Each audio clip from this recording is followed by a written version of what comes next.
نہایت رحم والا ہے۔ وہ قادر مطلق جو ہر خامی سے پاک ہے، ایک رات اپنے بندے کو مسجد حرام یعنی خانہ کعبہ سے مسجد اقصی یعنی بیت المقدس تک، جس کے چاروں طرف ہم نے برکتیں رکھی ہیں، لے گیا تاکہ ہم اسے اپنی قدرت کی نشانیاں دکھائیں۔ بے شک وہ سننے والا ہے، دیکھنے والا ہے۔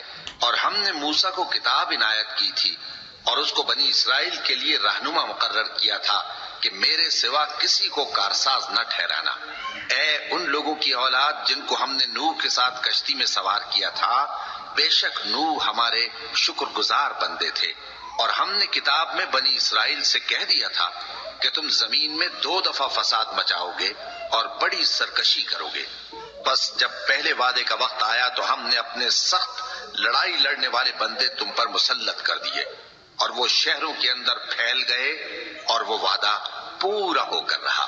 پھر ہم نے دوسری بار تم کو ان پر غلبہ دیا اور مال اور بیٹوں سے تمہاری مدد کی اور تم کو جماعت کثیر بنا دیا۔ اگر تم نیکوکاری کرو گے تو اپنی جانوں کے لیے کرو گے، اور اگر اعمال بد کرو گے تو ان کا وبال بھی تمہاری ہی جانوں پر ہوگا۔ پھر جب دوسرے وعدے کا وقت آیا تو ہم نے پھر اپنے بندے بھیجے تاکہ تمہارے چہروں کو بگاڑ دیں، اور جس طرح پہلی دفعہ مسجد بیت المقدس میں داخل ہو گئے تھے اسی طرح پھر اس میں داخل ہو جائیں، اور جس چیز پر غلبہ پائیں اسے تباہ کر دیں۔ امید ہے کہ تمہارا پروردگار تم پر رحم کرے، اور اگر تم پھر وہی حرکتیں کرو گے تو ہم بھی وہی پہلا سلوک کریں گے، اور ہم نے جہنم کو کافروں کے لیے قید خانہ بنا رکھا ہے۔ یہ قرآن وہ رستہ دکھاتا ہے جو سب سے سیدھا ہے، اور مومنوں کو جو نیک عمل کرتے ہیں بشارت دیتا ہے کہ ان کے لیے اجر عظیم ہے، اور یہ بھی بتاتا ہے کہ جو آخرت پر ایمان نہیں رکھتے ان کے لیے ہم نے دکھ دینے والا عذاب تیار کر رکھا ہے۔ اور انسان جس طرح جلدی سے بھلائی مانگتا ہے اسی طرح برائی مانگتا ہے، اور انسان بڑا جلد باز ہے۔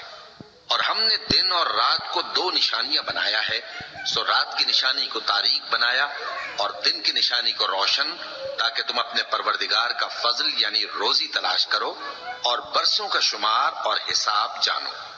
اور ہم نے ہر چیز کی بخوبی تفصیل کر دی ہے، اور ہم نے ہر انسان کے اعمال نامے کو بصورت کتاب اس کے گلے میں لٹکا دیا ہے، اور قیامت کے روز وہ کتاب اسے نکال دکھائیں گے جسے وہ کھلا ہوا دیکھے گا۔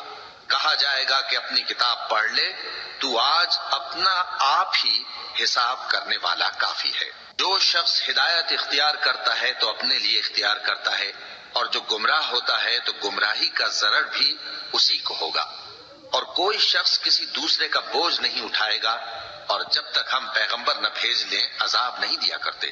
اور جب ہمارا ارادہ کسی بستی کے ہلاک کرنے کا ہوا تو وہاں کے آسودہ لوگوں کو فواحش پر مامور کر دیا، تو وہ نافرمانیاں کرتے رہے۔ پھر اس پر عذاب کا حکم ثابت ہو گیا اور ہم نے اسے ہلاک کر ڈالا۔